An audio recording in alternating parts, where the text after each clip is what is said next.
Aircon ni dah pasang, tu dah pasang, okey kot. Ke panas? Ha? Mati Okey tu, kuliah bukan lama pun. Assalamualaikum warahmatullahi wabarakatuh. Innal hamdalillah nahmaduhu wa nasta'inuhu wa nastaghfiruhu wa na'udzu billahi min shururi anfusina wa min sayyiati a'malina may yahdihillahu fala mudilla lahu wa may yudlil fala hadiya lahu asyhadu an la ilaha illallah wa la syarika lahu wa asyhadu anna Muhammadan 'abduhu wa rasuluh. Allahumma salli ala Muhammad wa azwajihi wa zurriyyatihi kama shallaita ala Ibrahim wa ala ali Ibrahim. Wa barik ala Muhammad wa azwajihi wa zurriyyatihi kama barakta ala Ibrahim wa ala ali Ibrahim innaka Hamidum Majid. Rabbi shrah li sadri wa yassir li amri wa hlul 'uqdatam min lisani yafqahu qawli amma ba'du. Syukur kepada Allah Subhanahu wa taala kerana pada pagi ini dapat sekali lagi kita sama-sama berjumpa di masjid kita untuk kita sambung perkongsian kita dalam subjek fikhu al-ibadah, dimulai dengan Kitabut Taharah. Ya, walaupun saya baru sampai sebenarnya daripada Kelantan. Pukul 3 tolak orang tadi. Pukul 3 sampai. Kat pukul 3. 12 jam. Dia banyak berhenti lah. Hari tu hujan. Daripada sana sampai sini hujan tak berhenti. Kereta pun banyak, hujan pun ya. Dan saya pada peringkat awal saya kata mungkin saya tak dapat adik kuliah. Itu dah saya sampai kan. Pasal hari ni pun saya ada kerja. Alih-alih tengok kereta ada kat parking tu. Sudah. Ini mesti clash ni.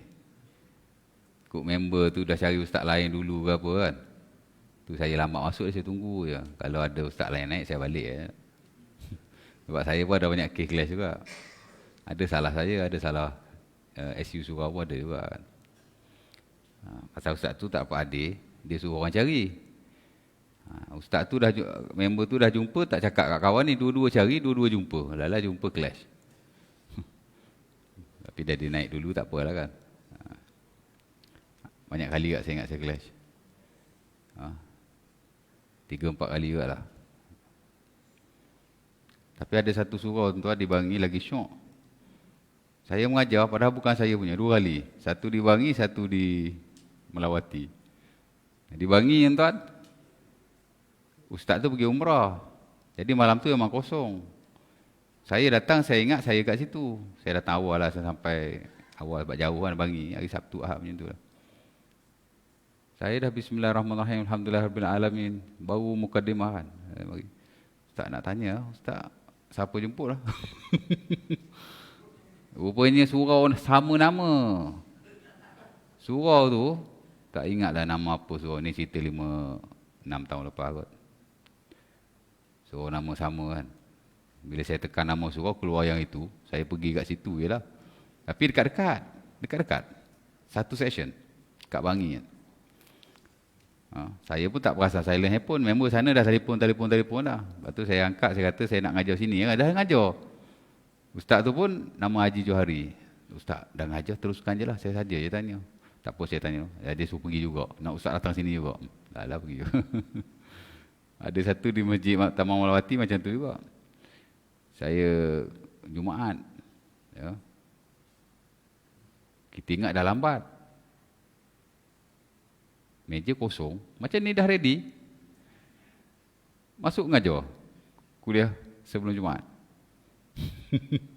Dah habis malam Jumaat baru SU tanya, ustaz siapa jemput ustaz hari ni? Rupanya masjid sebelah. Aduh. Macam-macam ya. Okey, tak apa.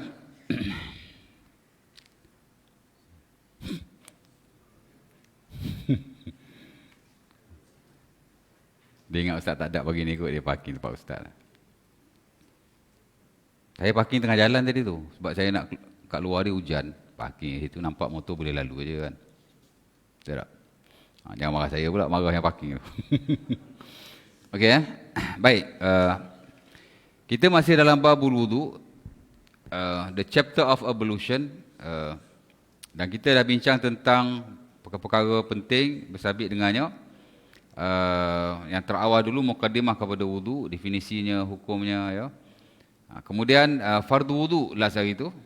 Saya ingat dah banyak kuliah dah kita bincang pasal fardu wudu. Walaupun asasnya fardu wudu ni tuan-tuan telah tahu dan telah mengamalkan.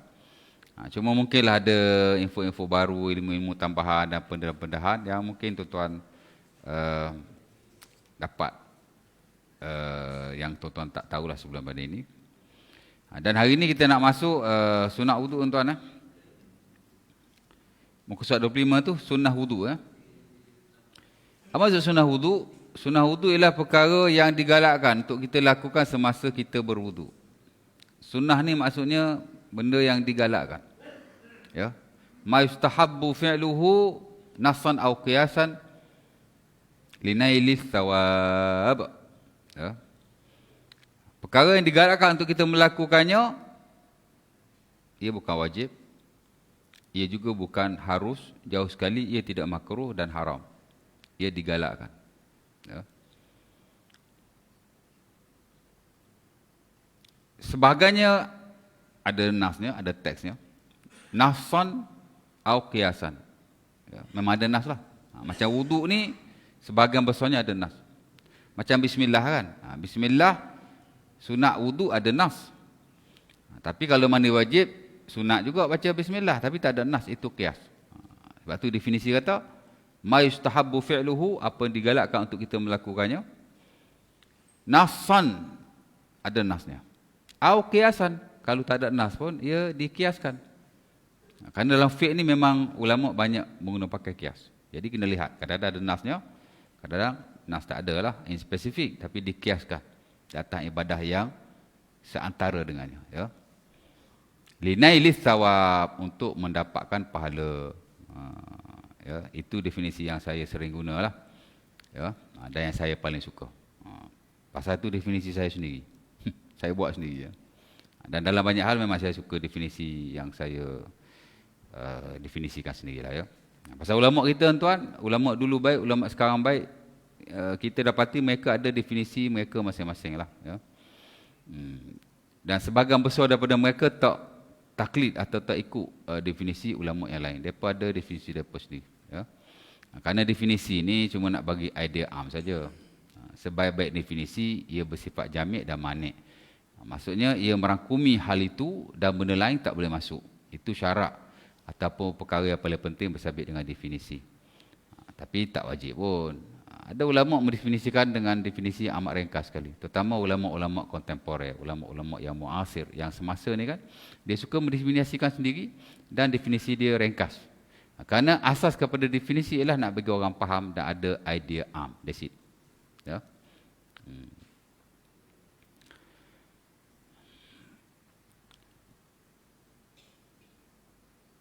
Jadi sunnah tu begitulah. Tapi kalau kita nak lihat definisi ulama-ulama yang ada dalam buku-buku, memang banyaklah definisinya tuan. Ya. Dan sunnah ni pun kadang-kadang ia didefinisi mengikut makna yang merujuk kepada sumber agama. Dia lain definisi dia tu. Sunnatu hiya ma sabata an Rasulillah qaulan au fi'lan au taqriran. Sunnah ni ialah apa yang sabit daripada Nabi. Sahihlah, mana ada bukti daripada Nabi. Sama ada kata-katanya, sama ada perbuatannya, sama ada pengakuannya. Itu biasa ahli-ahli hadis dan ahli-ahli usul yang guna definisi itu. Yang merujuk kepada sumber agama, the source of religion. Mana after Quran, sunnah nombor 2. Itu maksud dia. Jadi sunnah di sisi mereka konteksnya agak luas. Ya. Adapun para fuqaha, fiqh lah kita belajar ni, ahli-ahli fiqh, dia mempunyai definisi yang lain. Ya. Apa definisi sunnah ni?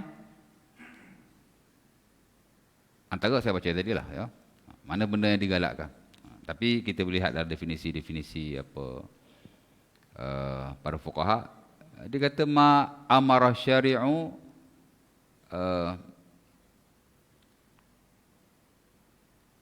bifi'lihi amran ghaira jazimin. Ya. Ataupun ma talaba syari' minal mukallafi fi'lahu talaban ghaira jazimin. Bukan begitulah. Mana apa yang disuruh oleh syarak ke atas mukallaf untuk melakukannya, tapi ia bukan suruhan yang putus. Yuthabu ala fa'ilihi wa la yu'aqabu ala tarikihi. Siapa-siapa yang buat dapat pahala, siapa-siapa yang tinggal tidak berdosa. Dia lebih kurang begitulah cerita dia. definisi kepada sunnah. Ya. Kalau Syekh Al-Qasimi dalam Qawaidut Tahdis bukan. Kalau Syekh As-Sibai dalam makan As-Sunnah wa Makanatuha, dia mendefinisikan dengan lebih ringkas. At-tariqah al-maslukah fi din min ghairi iftira' wala wujub. Ini pun saya suka juga definisi dia. Amalan yang dilakukan dalam agama, dia tidak wajib dan dia tidak fardu. Sunnah lah tu. Ya. Baik, dulu saya dah sebut dulu masa sunnah qada hajat dulu kan. Nampak? Jadi sunnah ni ada konteks-konteks dia tertentu lah. Cuma dalam fiqh ni maksudnya kita digalakkan melakukannya. Tapi kalau tak buat tak berdosa. Tapi rugi lah. Kita miss lah. Ya? Nampak? Macam tadi kan. Takbiratul ihram tadi. Bukan di sini sajalah, ada banyak tempat. Tuan-tuan, bila imam takbir, Allahu Akbar. Bar imam tu tuan-tuan terus takbir. Tuan-tuan lambat, miss lah. Semakin lambat tuan-tuan, takbir bersama imam, semakin miss. Ya. Imam Allahu Akbar, bar imam tu, Allahu Akbar tu. Habis tu bila nak usolli ustaz? Usollilah before that. Ya. Dan itu yang paling standard dalam mazhab Syafi'i dari si majoriti para ulama. Sebaik-baik takbiratul ihram makmum ialah aqib takbirati imamihi. Terus selepas takbir imamnya. Boleh bukalah mana-mana buku standard mazhab Syafi'i. Ya.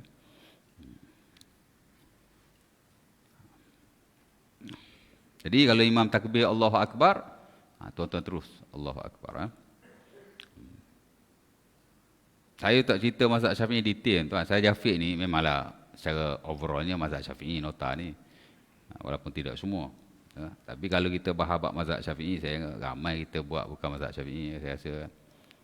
Kalau saya tanya Haji, mazhab Syafi'i takbir macam mana Haji? Macam-macam versi takbir. Ya. Takbir dulu baru angkat tangan dulu baru takbir. Ya. Mazhab Syafi'i ada 4 versi takbir. Ada hak paling standard, ada hak bawah sekali hak tak standard. 4 tu insya-Allah sunnah belaka. Tu baru buat takbir tu. Haji takbir macam mana? Haji takbir. Okey, memang angkat tangan macam tu. Ucap takbir dengan angkat tangan. Bukan tempat letak. Tempat letak tu nombor 2. Hak nombor 1 ialah ucap takbir dengan angkat tangan. Macam mana haji takbir nak tengok? Lagi? Lagi sekali?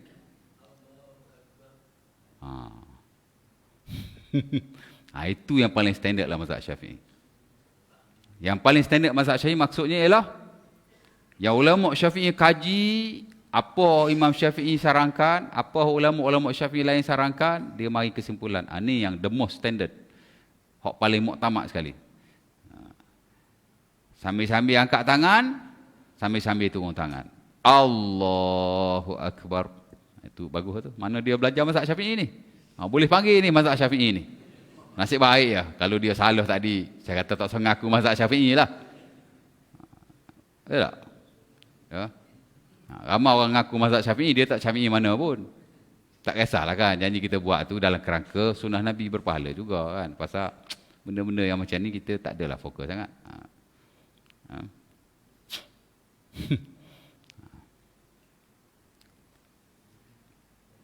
Yang masalah tu bila kita sebut satu benda, dia tak pernah dengar, dia kata bukan mazhab Syafi'i. Lepas tu dia tuduh kita benda lain pula. Itu teruk kan. Tak boleh lah macam tu kan. Itu hak standard mazhab Syafi'i tuan. Tapi bukan hak Imam Syafi'i sarankan. Saya buat hak Imam Syafi'i sarankan. Saya buat belaka. Tapi hak saya banyak buat hak Imam Syafi'i sarankan sendiri. Allahu Akbar. Itu hak Imam Syafi'i sendiri. Hak demo standard tu bukan hak Imam Syafi'i sarankan. Ya. Hak Imam Syafi'i sarankan ialah angkat tangan, Allahu Akbar. Bar tu berhenti ke atas. Baru turun. Itu Imam Syafi'i. Hak Haji buat tadi mazhab Syafi'i. Oh tak sama kok Imam Syafi'i mazhab Syafi'i. Tak sama. Imam Syafi'i lain, mazhab Syafi'i lain. Mazhab ni dia kolektif. Daripada Imam Syafi'i sendiri, ulama periwayat-periwayat dia, ulama selepas zaman dia, satu zaman jadilah standard macam tu.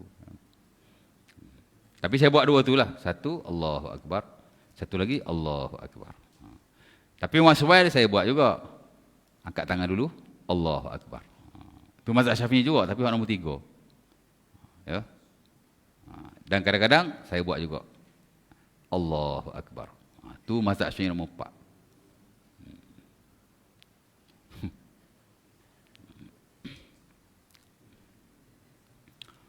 Oh, lari jauh tajuk. Ini tajuk semayang.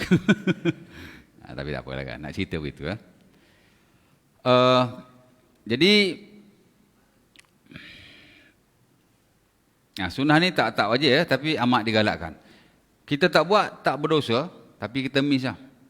Paling bagus tuan-tuan untuk kita amalkan yang sunnah ni ialah yang paling standard. Dalam mana-mana mazhab. Awak belajar mazhab Syafi'i, ambil yang paling standard dalam mazhab Syafi'i. Kalau Imam Syafi'i lain, standard mazhab Syafi'i lain, ikut standard mazhab Syafi'i. Itu the best. Pasal standard atau muktamad ni dia kolektif. Ya? Kalau Imam Syafi'i lah. Mungkin Imam Syafi'i ada 2-3 pendapat. Jadi ulama Syafi'i bahas, ambil satu. Itulah muktamad. Ya? Ataupun daripada Imam Syafi'i, daripada ulama Syafi'i. Keluarkan mana satu yang the best. Macam itulah cerita dia. Hambali sama, Hanafi sama, Maliki sama. Begitulah. Mana-mana aliran yang ada dalam fiqh ni tuan, yang the most standard, yang muktamad itu yang bagus. Itu yang the best. Dan al-aqrab wal ashbah ila sunnati Rasulullah sallallahu alaihi wasallam. Dia lebih dekat dan lebih menepatilah sunnah Rasulullah sallallahu alaihi wasallam. Ya. Baik. Dalam sunnah wuduk ni pun sama. Mungkin ada khilaf-khilaf tertentu, ada pendapat-pendapat tertentu, tapi yang saya listkan ni ialah apa yang disunahkan di sisi majoriti para ulama dan afdal lah yang standard dalam mazhab Syafi'i. Ya. Baik. Pertama tuan, bismillah. Semua orang tahu. Ya. Apa itu bismillah? Bismillah ni ialah mengucapkan sama ada bismillah, that is the minimum, ataupun bismillahirrahmanirrahim. Itu paling banyaklah. Ada panjang lagi tak ustaz? Bismillahirrahmanirrahim al-azizil karimir rahimi. Tak ada. Tak usah pandai-pandai. Apa salah kita sambung nama Allah tu kan? Allah awak ni. Itu mana tahu esok-esok ada orang jenis lagu tu. Tak mustahil. Nama Allah bukan 2 tu saja, kita tambahlah 2-3 nama lagi. Bismillahirrahmanirrahimil karimil halim. Manusia ni dia bijak benda-benda lagu ni kadang-kadang tu tak. Benda tak ada lagi tambah, mana kita tahu kan. Tak ada maksimum ialah bismillahirrahmanirrahim. Ya. Itulah bismillah. Sekurang-kurang bismillah, sepanjang-panjang ialah bismillahirrahmanirrahim. Ya. Dalam bahasa Arab, kadang-kadang dia disebut sebagai basmalah. Lepas tu kalau tuan-tuan baca buku dan disunahkan basmalah, bla bla bla bla. Imam surau saya tahun 2008, mula-mula saya pergi di situ. Dia pernah tanya saya, Ustaz, betul ke ni? Dan digalakkan atau disunahkan basmalah, bukan bismillah ke? Saya kata basmalah tu bismillah lah. Basmalah ialah mengucapkan bismillah. Daripada perkataan Arab lah. Basmalah yubasmilu basmalah. Basmalah Muhammadun. Maksud dia lah telah mengucapkan bismillah lah oleh Muhammad. Hauqala Muhammadun. Ada satu lagi dia panggil hauqalah. Hauqalah ni maksud mengucapkan la haula wala quwata illa billah. Hauqala Muhammadun. Maksudnya Muhammad telah mengucapkan la haula wala quwata illa billah. Dia ringkaskan. Sal'ama Muhammadun. Muhammad telah mengucapkan sal'amah. Apa makna sal'amah? Sallallahu alaihi wasallam. Ada rengkah-rengkah itu. Ya. Sabbaha Muhammadun. Muhammad telah bertasbih. Artinya Muhammad telah berkata subhanallah. Dan mungkin ada lagi perkataan-perkataan yang lain. Ini dalam bahasa Arab sebenarnya. Ya. Dan digunakan pakai dalam syarah. Ya. Jadi basmalah artinya mengucapkan bismillah atau bismillahirrahmanirrahim. Ya. Kadang-kadang disebut sebagai basmalah, kadang-kadang disebut sebagai tasmiyah. Sama juga. Jadi dalam buku fiqh kebiasaannya kita dapati sebagai ulama kata dan digalakkan basmalah, sebagai mengatakan dan digalakkan tasmiyah. Ia merujuk pada perkara yang sama, itu digalakkan membaca bismillahirrahmanirrahim. Ya. Dan majoriti ulama memang mensunahkannya kerana ada beberapa hadis Rasulullah sallallahu alaihi wasallam. Walaupun sebagainya kata sahih, sebagainya kata tidak sahih. Hatta Al-Imam An-Nawawi rahimahullah dalam Al-Majmu' menukilkan kalam Al-Imam Ahmad rahimahullah bahawasanya hadis membaca bismillah ketika wudu la a'lamu fihi hadisan sahihah. Tidak didapati padanya apa-apa hadis yang sahih. Ya. Maksudnya tak ada hak betul-betul sahih, confirm. Khilaf ada. Ada yang kata sahih, ada yang kata tidak sahih. Ya. Sebab itu dalam hal ni ulama tidak mewajibkan, dia sekadar mensunahkan sahaja. Kalau ikut zahir teks tu macam wajib. Contohnya hadis Abi Hurairah yang diriwayatkan dalam Sunan Abi Dawud, Ibnu Majah, Darqutni, Al-Baihaqi, hatta Ibnu Hibban tak silap saya. Ya. Banyaklah ada dalam buku-buku sunnah. Kata Nabi sallallahu alaihi wasallam, la salata bighairi tuhur. La salata bighairi wudu wala wudu liman lam yadhkur ismallahi alaih. Tidak ada solat tanpa wudu dan tidak ada wudu sesiapa yang tidak menyebut nama Allah padanya. Tak menyebut nama Allah padanya bukannya Allah Allah, bukan sebut Allah itu. Maksud tidak menyebut basmalah atau tasmiyah, yakni bismillahirrahmanirrahim. Jadi zahir teks ni macam Nabi kata, tidak ada wudu bagi orang yang tidak membaca bismillah. Ya tak? Macam wajib lah. Ya. Tapi ia tidak sahih. Kalau sahih pun khilaf lah antara sahih dan tidak sahih. Dan yang standard dalam mazhab Hambali tuan-tuan, wajib. Dan ini disebut oleh Al-Imam Ibn Qudamah rahimahullah dalam bukunya Al-Muqni'. Ya. Mazhab Hambali sebelum daripada beliau lah memang mengatakan wajib membaca bismillah. Kerana mereka melihat hadis itu sahih. Dan ia satu isyarat yang jelas daripada Rasulullah. Tak ada wudu kalau kamu tak baca bismillah. Mana kamu kalau tak baca bismillah tak sahlah wudu. Zahirnya memang macam tu. Ya, tapi beliau tak setuju dengan mazhab beliau sendiri. Dia kata zahir mazhab Imam Ahmad, dia kata sebenarnya tidak wajib kerana hadis itu tidak sahih. Ya. Jadi Al-Imam Ibn Qudamah walaupun dia tokoh besar mazhab Hambali, tapi adalah beberapa poin yang dia tak setujulah kerana dia kata hadis itu tidak sahih. Sebenarnya sama saja. Imam Nawawi pun kalau kita lihat banyak pendapat beliau yang tak selari dengan mazhab Syafi'i walaupun dia number one scholar dalam mazhab ini. Manusia biasa tuan-tuan. Takkan kita nak sama dengan orang all the times. Sekali-sekala kita ada beza kerana kita ada pendapat dan pendirian kita sendiri. Ya. Baik. Majoriti memang kata sunnah lah. Walaupun hadis itu dipertikai Rasul sahih dan dhaifnya. Tapi dalam bab ni tak ada masalah. Ya. Kerana sebagai targhib dan tarhib lah, sebagai galakan. Dia bab ibadat ni sebahagian lah. Kalau tak sahih pun tak apa. Ya. Tengoklah macam mana. Tapi para fuqaha, tuk-tuk fiqh kita daripada dulu sampai sekarang, majoritinya memang menggalakkan kita baca bismillah. Ya. Ataupun bismillahirrahmanirrahim. Ya. Itu number one.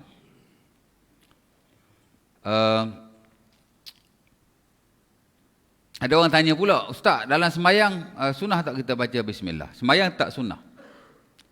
Before semayang lah. Kan? Banyak orang bila nak semayang, bukan kata bismillah, auzubillah, selawat macam-macam. In specific, it is not preferable. Tak sunnah sama sekali. Ya. Al-Imam Al-Baijuri rahimahullah, Syekhul Azhar dalam bukunya Tuhfatul Murid. Bab ni tak banyak ulama yang bahas sebenarnya. Ya. Sebab benda ni jelas. Kita belajar fiqh tuan, dalam sunat-sunat wudu ada bismillah. Dalam sunat semayang tak ada bismillah. Kerana benda ni very clear. Kalau dah tak ada, tak sunnah lah tu. Ya.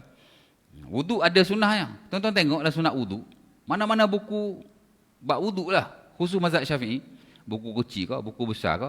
Sunnah-sunnah wudu mesti ada nombor satu. Membaca bismillah. Tapi tuan-tuan tengok dalam bab semayang. Bismillah tak ada. Of course lah kalau buku tu buku standard mazhab Syafi'i memang tak ada. Kenapa? Kerana wudu ada hadisnya membaca bismillah. Walaupun sahih dhaif itu khilaf. Tapi semayang memang tidak ada riwayat. Nabi tidak membaca bismillah melainkan ketika baginda masuk dalam solat sebelum membaca Al-Fatihah. Tuan-tuan tengok buku standard Az-Zuhaili, antara buku standard yang paling famous sekali atas muka bumi sekarang. Mazhab Syafi'i yang kontemporer tuan, ada 2 buku yang menghimpunkan standard-standard mazhab Syafi'i. Satu ialah Al-Mu'tamad fi Fiqh Syafi'i karangan Az-Zuhaili. Hok datang dulu bapak dia tahun 2016 Ini anak dia, Muhammad Az-Zuhaili. Bapak pun untuk fiqh, anak pun untuk fiqh. Ya, buku tu antara buku yang walaupun tak adalah 100% standard. Ada juga orang kritik, buku ni tak 100% standard. Memanglah manusia mana ada perfect. Untung dia buat buku tu. Tunggu awak pun tak buat. Ya tak? Tunggu saya jauh sekali. Ya, kau adalah buku standard mazhab Syafi'i yang boleh kita jadikan rujukan. Dia telah melakukan satu effort dan sumbangan yang besar kepada ilmu fiqh Islam, khususnya fiqh mazhab Syafi'i. Kita kena terima kasih ke dia. Tapi sekadar sebut tak apa. Kita nak nyatakan buku ni bukanlah 100% standard atau muktamad. Okey je. Tapi jangan kritik lebih-lebih pula. Ya tak? Satu lagi ialah buku Fiqh Manhaji. Jakim ada translate Fiqh Manhaji. Zaman Dr. Zul dulu. Sebagainya tuan-tuan boleh download kat internet. Tapi tak tahulah copyright boleh ke tidak. Tapi kalau yang dijual tu saya ingat ada. Terjemahan Melayu. Ya, karangan Syekh Ali Syarbaji. Ya. Buku ni, 2 ni memang top lah. Tuan-tuan tengok kat situ. Wudu ada sunnah bismillah. Semayang tidak ada. Kerana this is well known. Ya. Amat diketahui sekali. Maksudnya tak sunnah lah. Habis itu saya nak baca juga. Haram ke Ustaz? Makruh ke? Bid'ah ke? Itu saya tidak tahu. Tapi istilah yang digunakan pakai oleh para ulama, termasuk Syekhul Azhar Al-Baijuri dalam bukunya Tuhfatul Murid, ialah la tusannu. Tidak disunahkan. Bismillah ini secara amnya disunahkan kita baca all the times, anytime, anywhere. Kerana Nabi ada sebut. Kullu amrin zibal la yubda' bi bismillahirrahmanirrahim fahuwa abtar au aqta' au ajzam. Itu hadis Abi Hurairah yang diriwayatkan sebagai kitab sunnah, adalah Abi Daud, adalah Ibn Hibban, adalah Ibn Majah. Ya. Sesuatu perkara yang tidak dimulai dengan bismillah, maka ia terputus, yakni terputus barakahnya. Ya. Al-Baijuri dia komentar hadis itu dalam bukunya Tuhfatul Murid. Dia kata apa? Semua benda kita buat sunat bismillah. 5 perkara dia tak sunat bismillah. Pertama ialah benda yang haram. Allah. Nak curi bismillah. Bismillahirrahmanirrahim. Rembat. Ya tak? Benda haram tak boleh bismillah ya? Ya tak? Sama ada yang baru nak sebut, dia sebut dah. Semalam ada orang cakap isap okok ahli sunnah. Kalau tak isap okok Wahabi. Sikit-sikit Wahabi, sikit-sikit Wahabi ya tak? Pening kepala kita. Ya. Saya ada nasihat juga ke autoriti. Jangan siasat orang yang dituduh atau dilabel Wahabi saja. Siasat juga orang yang sikit-sikit Wahabi. Sikit-sikit Wahabi. Ini pun bermasalah ni. Ya. Pecah belah masyarakat juga jenis orang lagu ni. Ya. Sama ada yang haram secara sepakat para ulama. Ya tak? Mencuri, makan benda-benda najis atau yang tidak halal dan seumpamanya. Sama juga yang diperselisihkan. Macam rokok tu lah. Tak payahlah bismillah, buruk sangat bismillah. Bismillah buat kat tempat lain. Jangan buat benda-benda yang macam tu. Ya. Jadi apa yang tidak disepakati haram lah. Tapi dalam konteks hari ni, saya ingat sepakat kot. Ya. Saya tak dapati mana-mana fatwa kontemporer yang kata smoking is allowable. Smoking ni harus. Tak dapati lagi lah. Ya. Tapi kalau fatwa lama, memang ulama khilaf. Kerana dia kias rokok ni kepada makan bawang. Tapi sifat dulu rokok dengan sekarang tak sama. Ya. Ada juga orang kata, saya isap rokok daun Ustaz. Rokok daun dulu ulama kata makruh rokok daun kot.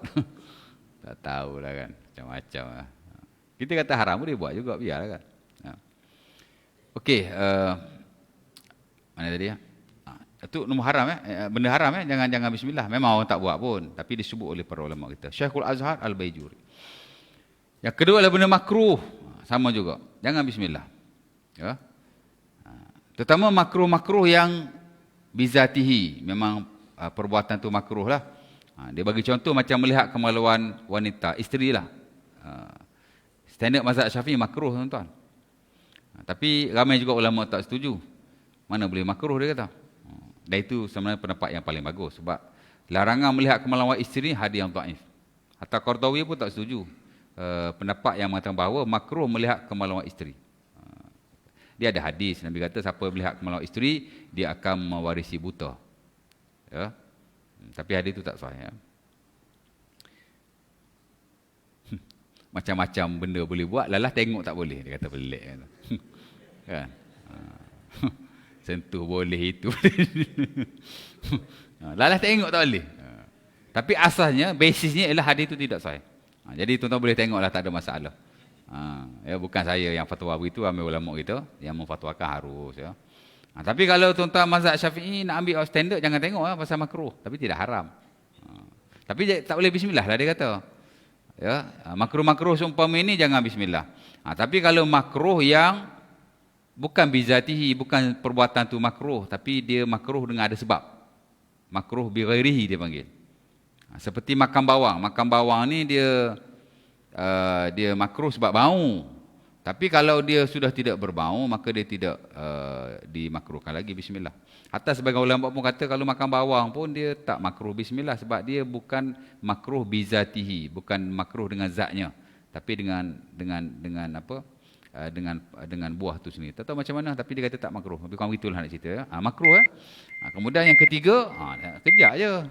Tak sempat panas lagi, dah habis dah waktu. Okey, yang ketiga ialah perkara safasiful umur. Safasiful umur ini ialah benda-benda yang melibatkan kotoran, ya. Nampak? Nak istinja, tuan-tuan bismillah. Nak basuh berak, bismillah. Basuh berak sendiri mungkin tak, basuh berak anak, bismillahirrahmanirrahim, basuh. Ada orang buat macam tu.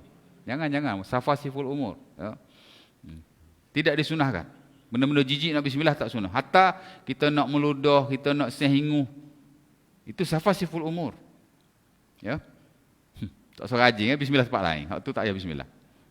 Ya tak? 3 kan?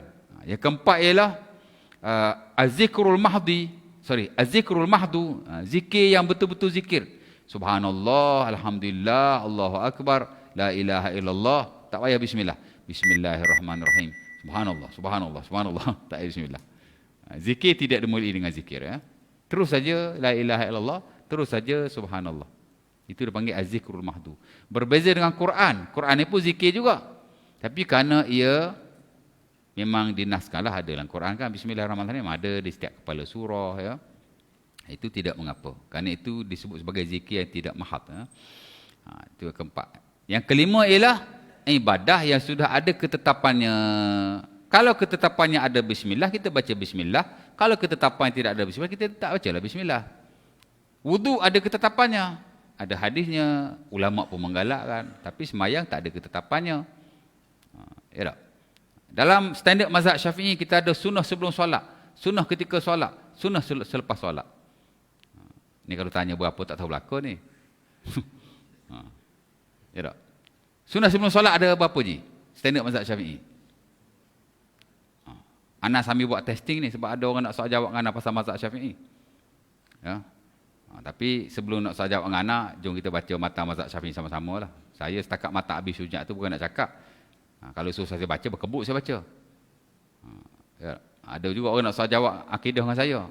Boleh kita baca dulu mata Jawharut Tauhid. Saya pun mata Jawharut Tauhid tu memanglah 144 mata saya tak ingat semua. Tapi 1/3 saya ingat, berkebut saya baca. Ya. Baik. Ada sunnah sebelum solat, sunnah ketika solat, sunnah selepas solat. Ya tak? Tak ada satu pun bismillah kerana tidak ada hadisnya. Ya. Walaupun galakkan baca bismillah all the times. Tapi kata Al-Baijuri, ya, ibadah yang telah ada ketetapannya, kita ikutlah ketetapan itu. Oh, saya nak baca juga Ustaz. La tusannu. It's not preferable. Tak sunnah. Saya tak kata makruh.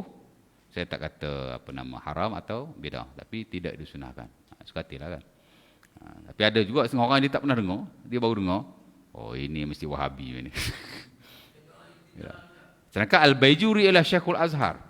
Dia ulama Syafi'i. Ya. Sama lah. Doa iftitah dalam sembahyang tak perlu bismillah.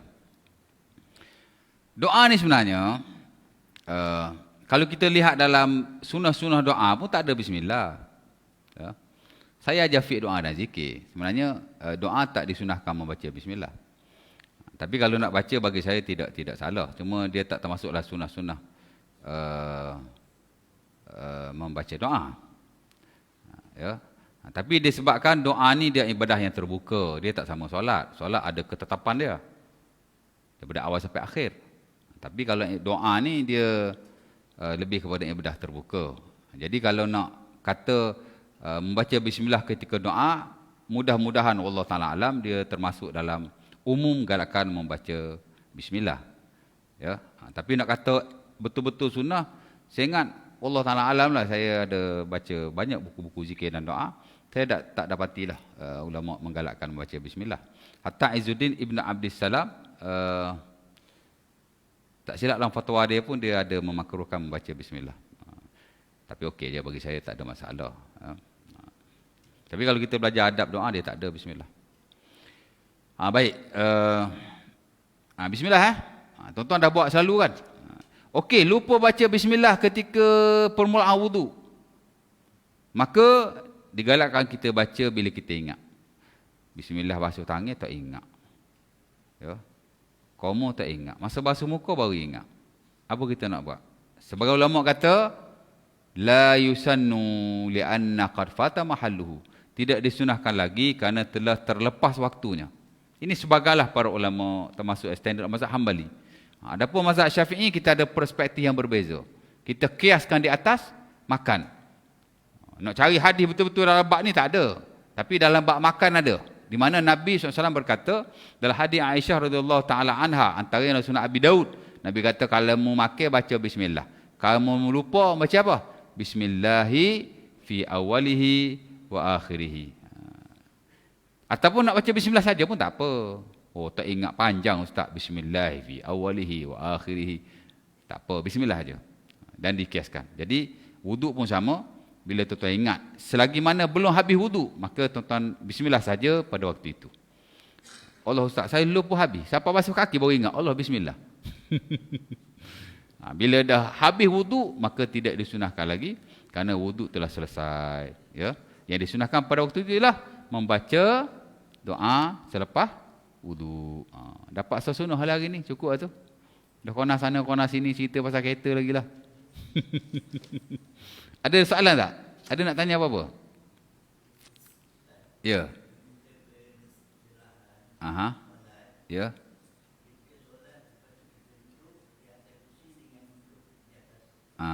Ya. Kenapa? Macam mana? Okey.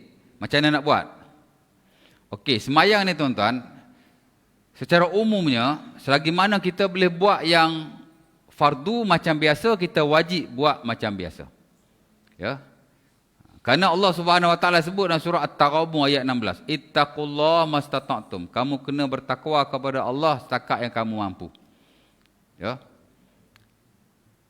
Jadi di atas ayat itu dan beberapa hadis Nabi, kalau kita boleh buat hak fardu ni, hak sunat tu tak ada masalah sangat. Hak fardu ni kita kena buat betul-betul seumpama yang diperintahkan kepada kita. Ya, macam Nabi lah SAW. Nabi sembahyang sunat tuan-tuan di atas kenderaan. Kerana Nabi usalli ala rahilatihi haitsu tawajjahat bihi. Kata Ibnu Umar dalam Sahih Bukhari, Nabi sembahyang di atas kenderaan, ke mana saja kenderaannya pergi. Nabi tak ada kiblat. Nabi tak qiyam. Nak qiyam lagu mana atas unta? Jatuh ha. Nabi pun tidak rokok dan sujud sebagaimana dia sembahyang di atas tanah. Sebab sembahyang sunat ni very open. Saya sampai tadi, saya tak sembahyang sunat. Oh ustaz, tak sembahyang sunat masuk masjid. Aku tengok duduk diri, malah ustaz ni. Tak pakar ustaz ni. Saya sembahyang dalam kereta. Saya masuk je waktu subuh, Allahu Akbar. Oh tak sembahyang dalam kereta. Wahabi ni. Memanglah Nabi sembahyang atas unta. Itu kenderaan pada zaman dulu. Saya sembahyang atas kereta. Kenderaan pada zaman sekarang. Boleh saja, ya tak? Ya. Sembahyang sunat ni dia very open. Adapun sembahyang fardu, kata Jabir, dan Ibnu Umar juga, fa idza aradal faridah nazala fasajada 'alal ard. Ataupun setengah riwayat fastaqbalal qiblah. Bila Nabi nak sembahyang fardu, Nabi akan turun, Nabi akan sujud di atas tanah, Nabi akan menghadap kiblat. Dan Nabi buat hak lain macam biasa. Pasal hak fardu ni very strict. Fardu ni sembahyang sunat tak apa je. Sembahyang sunat kalau tak ada uzur pun boleh je sembahyang atas kursi. Saya duduk kat rumah kan, jap. Atas sofa je, tak ada kerja nak buat gapo, wuduk ada. Allahu akbar. Jangan hadap kiblat lah. Atas sofa je duduk. Kalau sembahyang sunat tuan-tuan boleh saja duduk terus. Tuan-tuan boleh saja rokok di atas kursi. Cuma ulama khilaf, sujud boleh ke tak sujud atas kursi? Dalam keadaan tidak ada uzur lah. Sebagian kata boleh, sebagian kata tidak boleh. Kontemporer kata boleh. Sebab sembahyang sunat ni very open. Asal kita sembahyang saja. Tapi pahala kurang lah. Tapi kalau fardu, no tolerance. Memang kena buat betul-betul lah kalau buat fardu. Okey, itu dalam keadaan tidak ada uzur. Bila ada uzur, fardu pun bolehlah kita buat berbeza. Ya tak? Tapi hak gugurnya ialah hak kita tak mampu tu. Haji nak duduk atas kursi, hak apa tak haji tak mampu? Saya tak mampu qiyam, duduk atas kursi ya. Saya tak mampu rokok, sama juga, tak mampu sujud. Tapi Allah Ta'ala alam lah, setahu kita orang duduk atas kursi ni yang dia tak mampu hanya sujud sahaja, betul tak? Kebanyakan lah, kebanyakan ya. Ada juga orang tak mampu belaka. Tapi kebanyakan tak mampu sujud sahaja. Kalau tak mampu sujud saja, qiyam kena qiyam macam biasa, rokok kena rokok macam biasa. Sujud baru sujud atas kursi. Begitu juga duduk antara dua sujud. Itu yang saya lihatlah, hatta baru-baru ni Dr. Zul pun ada pernah bagi ceramah di Masjid Kubur Raja. Tak baru-baru ni lah, 2-3 tahun yang lalu. Ya, dia juga menyebut benda yang sama. Dan kita lihat pun, dalam fatwa Jakim pun sama. Fatwa Jakim tu, tuan-tuan boleh tengok. Saya baru share kat Facebook baru-baru ni. Pasal ada satu video ustaz ni, dia kata kalau kita sujud atas kursi, kita pun kena rokok atas kursi supaya rokok kita lebih tinggi daripada sujud kita. Sujud kita lebih rendah. That is totally wrong. Itu salah sama sekali. Tak tepat lah. Kenapa? Orang tu boleh rokok macam biasa, pasal apa awak pergi suruh dia duduk? Awak nak bagi rendah sujud dengan rokok tu lah. Tak. Ni rokok macam biasa. Sujud atas kursi dia tak sama. Tinggi rendah tak boleh nak kira. Kecuali kalau dua-dua duduk atas kursi. Barulah rokok kena lebih tinggi daripada sujud. Hak ni rokok dia buat macam biasa. Sujud tu imak saja. Kan? Dia tak boleh nak ukur atau samakan kedua-duanya. Jadi konteks hadis tu salah. Ustaz tu ajar tu tak apa tepat tu. Allah Ta'ala alam lah. Jadi macam tu lagi. Qiyam macam biasa, rokok macam biasa, sujud atas kursi. Benar, duduk atas kursi. Itu ikut fatwa Jakim yang dikeluarkan oleh Negeri Kedah, tak silap saya. Ada dalam web dia, boleh cek tengok. Ya. Satu lagi juga saya lihat video yang dikeluarkan oleh Jakim juga. Di mana qiyam macam biasa, rokok macam biasa. Kemudian sujud yang pertama dalam keadaan berdiri, tapi lebih rendah daripada rokok. Kemudian duduk antara dua sujud, duduk atas kursi. Sujud yang kedua, sujud di atas kursi. Nampak tak? Jadi ada dua model lah yang Jakim bagi. Qiyam macam biasa, rokok macam biasa, sujud atas kursi, duduk antara dua sujud, sujud atas kursi. Satu model lah. Satu model lagi, qiyam macam biasa, rokok macam biasa, sujud sambil berdiri tapi lebih rendah daripada rokok, duduk atas kursi, sujud yang kedua baru sujud di atas kursi. Dua-dua ni applicable pasal Jakim keluarkan. Kalau Jakim tak betul juga, saya tak tahulah. Tapi yang saya lihat fatwa-fatwa ulama, hatta dalam video saya tengok ustaz-ustaz Arab yang famous-famous lah kan. Apa nama, yang pertama tadi pun boleh diguna pakai juga. Dan itu yang saya banyak ajar orang. Maknanya sujud tu boleh saja sujud di atas kursi. Kerana sujud ni adalah rukun duduk. Tak perlu sujud sambil berdiri, tak perlu. Boleh saja sujud sambil duduk. Kalau kita tak boleh buat sujud sajalah. Tapi kalau kita contohnya rokok pun tak boleh, boleh aja rokok atas kursi. Tapi pastikan rokok tu lebih tinggi daripada sujud. Itu saja lagi ya. Saya tengok ada juga ustaz ajar dua-dua sujud sambil rokok. Tapi kena lebih rendah. Ada juga ustaz ajar begitu. Dan dia suruh saya memang ada orang buat begitu. Dia tengok ustaz tu ajar, saya pun tengok kat YouTube, betul. Dia pun buat begitu. Mana dia qiyam macam biasa, rokok macam biasa, sujud sambil rokok, tapi lebih rendah. Bila duduk antara dua sujud, dia duduk atas kursi. Bila dia nak rokok, dia bangun, cuma dia nampak. Jadi ada 3 model lah. Saya ingat ini pun applicable. Kerana bab duduk antara kerana bab semayang atas kursi ni ijtihad. Sebab dia tak ada contoh daripada Nabi. Nabi tak pernah semayang atas kursi. Nabi semayang atas lantai. Cuma yang kata rokok dalam keadaan duduk padahal dia mampu berdiri, itu salah lah. Jadi ada 3 model. Saya sarankan yang pertama tadilah, rokok macam biasa. Qiyam macam biasa, rokok macam biasa, sujud atas kursi. Duduk anda sujud atas kursi, sujud lagi sekali atas kursi. Satu model. Model kedua, qiyam macam biasa, rokok macam biasa, sujud yang pertama dah keadaan rokok, tapi rendah sedikit. Duduk atas kursi, rokok kedua baru rokok sambil duduk. Model kedua. Dan model ketiga, qiyam macam biasa, rokok macam biasa, kedua-dua sujud dalam keadaan berdiri, tapi lebih rendah daripada rokok. Duduk antara dua sujud, baru duduk atas kursi. Ada 3 model. Boleh? Saya pun dah pening dah. Saya pun nak berhenti dah. Tapi nampak gambaran dia? Ambil satu lah, ambil mula-mula tadi. Bagus. Itu yang diajar oleh Dr. Zul Al-Bakri. Saya personally pernah semayang di belakang beliau. Ya, masa saya ambil tauliah mengajar di Wilayah Persekutuan 8 tahun yang lalu. Ya. InsyaAllah ta'ala. Cukup tu. Banyak tanya kan. Perut dah lapar ni, dah lah bawa kereta 11 jam, 12 jam. Aku Lekul Azhar. Assalamualaikum warahmatullahi wabarakatuh. Kita tutup majlis kita dengan tasbih kafarah dan surah Al-Asr.